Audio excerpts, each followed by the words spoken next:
Good morning, friends. Welcome back to Cosmopolitan Cornbread. We are going to do our weekly Bible reading here today. And today we are going to be reading in the book of Exodus. And today we are going to be reading chapters 21 through 24. Let's begin with prayer. Blessed are you, Lord our God, King of the universe, who gives the Torah of truth and the good news of salvation to your people Israel, and to all people through your Son, Yeshua the Messiah, Jesus the Christ, our Lord and Savior. Amen. Chapter 21. These are the rulings you are to present to them. If you purchase a Hebrew slave, he is to work 6 years, but in the 7th he is to be given his freedom without having to pay anything. If he came single, he is to leave single. If he was married when he came, his wife is to go with him when he leaves.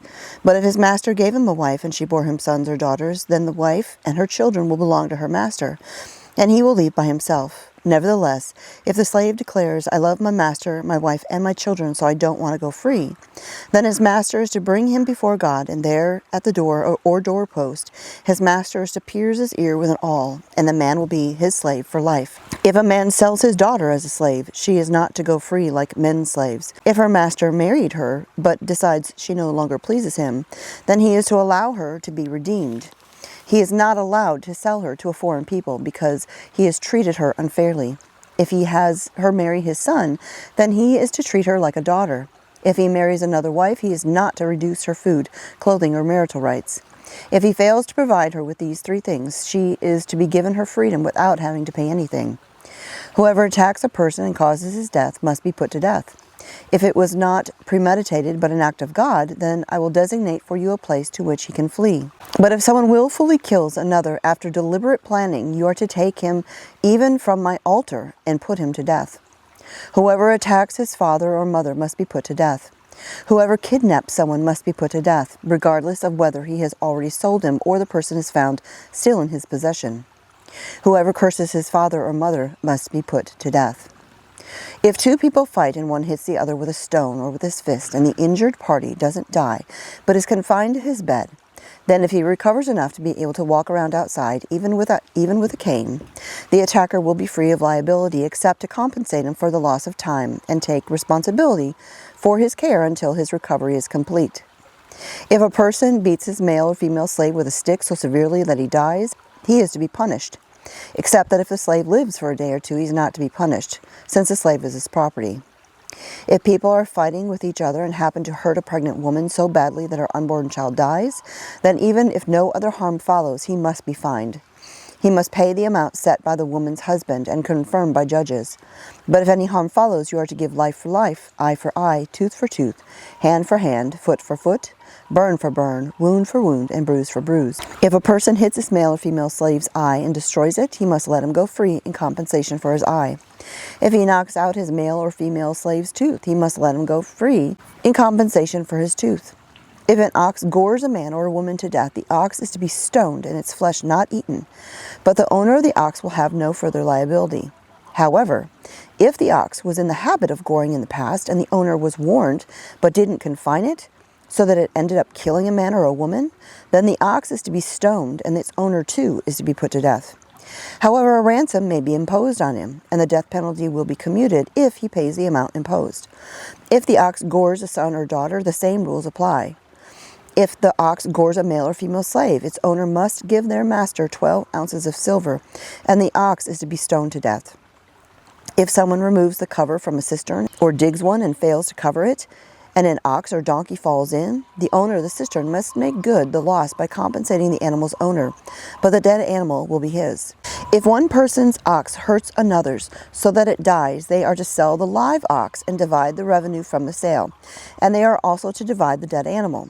But if it is known that the ox was in the habit of goring in the past, and the owner did not confine it, he must pay ox for ox, but the dead animal will be his.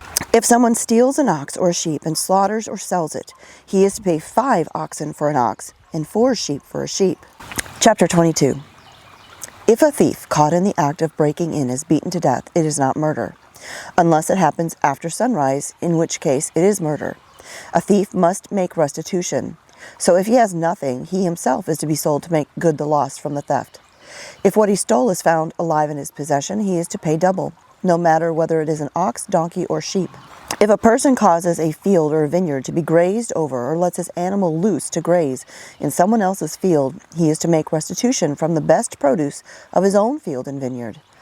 If a fire is started and spreads to thorns so that stacked grain, standing grain, or a field is destroyed, the person who lit it must make restitution. If a person entrusts a neighbor with money or goods, and they are stolen from the trustee's house, then if the thief is found, he must pay double. But if the thief is not found, then the trustee must state before God that he did not take the person's good himself. In every case of dispute over ownership, whether of an ox or donkey, a sheep, clothing, or any missing property, where one person says, "This is mine," both parties are to come before God, and the one whom God condemns must pay the other one double. If a person trusts a neighbor to look after a donkey, ox, sheep, or any animal, and it dies, is injured, or is driven away unseen, then the neighbor's oath before Yahweh that he did not take the goods will settle the matter between them. The owner is to accept it without the neighbor's making restitution. But if it was stolen from the neighbor, he must make restitution to the owner.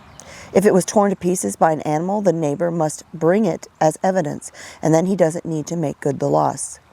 If someone borrows something from his neighbor and it gets injured or dies with the owner not present, he must make restitution. If the owner was present, he need not make good the loss. If the owner hired it out, the loss is covered by the hiring fee. If a man seduces a virgin who is not engaged to be married and sleeps with her, he must pay the bride price for her to be his wife. But if her father refuses to give her to him, he must pay a sum equivalent to the bride price for virgins. You are not to permit a sorceress to live. Whoever has sexual relations with an animal must be put to death. Anyone who sacrifices to any god other than Yahweh alone is to be completely destroyed. You must neither wrong nor oppress a foreigner living among you, for you yourselves were foreigners in the land of Egypt. You are not to abuse any widow or orphan. If you do abuse them in any way, and they cry to me, I will certainly heed their cry. My anger will burn, and I will kill you with the sword. Your own wives will be widows, and your own children fatherless. If you loan money to one of my people who is poor, you are not to deal with them as would a creditor, and you are not to charge him interest. If you take your neighbor's coat as collateral, you are to restore it to him by sundown, because it's his only garment. He needs it to wrap his body. What else does he have in which to sleep? Moreover, if he cries out to me, I will listen, because I am compassionate. You are not to curse God, and you are not to curse a leader of your people. You are not to delay offering from your harvest of grain, olive oil, or wine. The firstborn of your sons you are to give to me. You are to do the same with your oxen and your sheep. It is to stay with its mother 7 days, and on the 8th day you are to give it to me. You are to be my especially separated people. Therefore you are not to eat any flesh torn by wild animals in the countryside. Rather, throw it out for the dogs. Chapter 23. You are not to repeat false rumors. Do not join hands with the wicked by offering perjured testimony. Do not follow the crowd when it does what is wrong. And don't allow the popular view to sway you into offering testimony for any cause if the effect will be to pervert justice. On the other hand, don't favor a person's lawsuit simply because he's poor. If you come upon your enemy's ox or donkey straying, you must return it to him. If you see the donkey which belongs to someone who hates you lying down helpless under its load, you are not to pass him by, but go and help him free it. Do not deny anyone justice in his lawsuit simply because he is poor. Keep away from fraud, and do not cause the death of the innocent and righteous, for I will not justify the wicked. You are not to receive a bribe, for a bribe blinds the clear-sighted and subverts the cause of the righteous. You are not to oppress a foreigner, for you know how a foreigner feels, since you were foreigners in the land of Egypt. For 6 years you are to sow your land with seed and gather in its harvest. But the 7th year you are to let it rest and lie fallow, so that the poor among your people can eat, and what they leave the wild animals in the countryside can eat.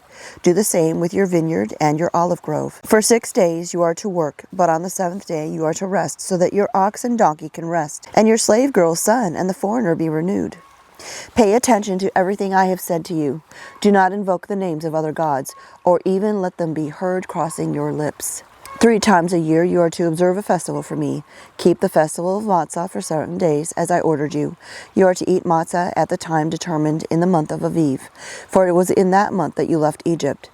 No one is to appear before me empty-handed. Next, the festival of harvest, the first fruits of your efforts sowing in the field, and the last, the festival of ingathering, at the end of the year, when you gather in from the fields the results of your efforts. 3 times a year all your men are to appear before the Lord Yahweh. You are not to offer the blood of my sacrifice with leavened bread, nor is the fat of my festival to remain all night until morning. You are to bring the best firstfruits of your land into the house of Yahweh your God. You are not to boil a young animal in its mother's milk. I am sending an angel ahead of you to guard you on the way and bring you to the place I have prepared. Pay attention to him, listen to what he says, and do not rebel against him, because he will not forgive any wrongdoing of yours, since my name resides in him. But if you listen to what he says and do everything I tell you, then I will be an enemy to your enemies and a foe to your foes. When my angel goes ahead of you and brings you to the Amori, Hittite, Perizi, Canaani, Havi, and Yevusi, I will make an end of them. You are not to worship their gods, serve them, or follow their practices. Rather, you are to demolish them completely and smash their standing stones to pieces. You are to serve Yahweh your God, and he will bless your food and water. I will take sickness away from among you. In your land, your women will not miscarry or be barren, and you will live out the full span of your lives. I will send terror of me ahead of you, throwing into confusion all the people to whom you come. And I will make all your enemies turn their backs on you. I will send hornets ahead of you to drive out the Hivite, Canaani, and Hittite from before you. I will not drive them out from before you in 1 year, which could cause the land to become desolate and the wild animals too many for you. I will drive them out from before you gradually, until you have grown in number and can take possession of the land. I will set your boundaries from the Sea of Suf to the Sea of the Philistine, and from the desert to the Euphrates River. For I will hand the inhabitants of the land over to you, and you will drive them out from before you. You are not to make a covenant with them or with their gods. They are not to live in your land, otherwise they will make you sin against me by ensnaring you to serve their gods. Chapter 24. To Moshe, Yahweh said, Come up to Yahweh, you, Aaron, Nadav, Avihu, and 70 of the leaders of Israel. Prostrate yourself at a distance while Moshe alone approaches Yahweh. The others are not to approach, and the people are not to go up with him. Moshe came and told the people everything Yahweh had said, including all the rulings. The people answered with one voice, We will obey every word Yahweh has spoken. Moshe wrote down all the words of Yahweh. He rose early in the morning, built an altar at the base of the mountain, and set up 12 large stones to represent the 12 tribes of Israel. He sent the young men of the people of Israel to offer burnt offerings and sacrifice peace offerings of oxen to Yahweh. Moshe took half of the blood and put it in the basins. The other half of the blood he splashed against the altar. Then he took the book of the covenant and read it aloud so that the people would hear. And they responded, Everything that Yahweh has spoken we will do and obey. Moshe took the blood, sprinkled it on the people, and said, This is the blood of the covenant which Yahweh has made with you in accordance with all these words. Moshe, Aaron, Nadav, Avihu, and the 70 of the leaders went up, and they saw the God of Israel. Under his feet was something like a sapphire stone pavement, as clear as the sky itself. He did not reach out his hand against these notables of Israel. On the contrary, they saw God, even as they were eating and drinking. Yahweh said to Moshe, Come up to me on the mountain and stay there. I will give you the stone tablets with the Torah and the mitzvot I have written on them, so that you can teach them. Moshe got up, also Yehoshua his assistant, and Moshe went up onto the mountain of God. To the leaders he said, Stay here for us until we come back to you. See, Aharon and Hur are with you. Whoever has a problem should turn to them. Moshe went up onto the mountain, and the cloud covered the mountain. The glory of Yahweh stayed on Mount Sinai, and the cloud covered it for 6 days. On the 7th day he called to Moshe out of the cloud. To the people of Israel the glory of Yahweh looked like a raging fire on top of the mountain.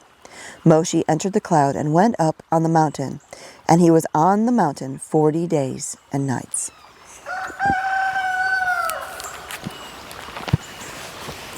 All right, that is this week's Bible reading. You can join me here every Friday as we continue to read, and Lord willing, eventually we will have the entire Bible on video.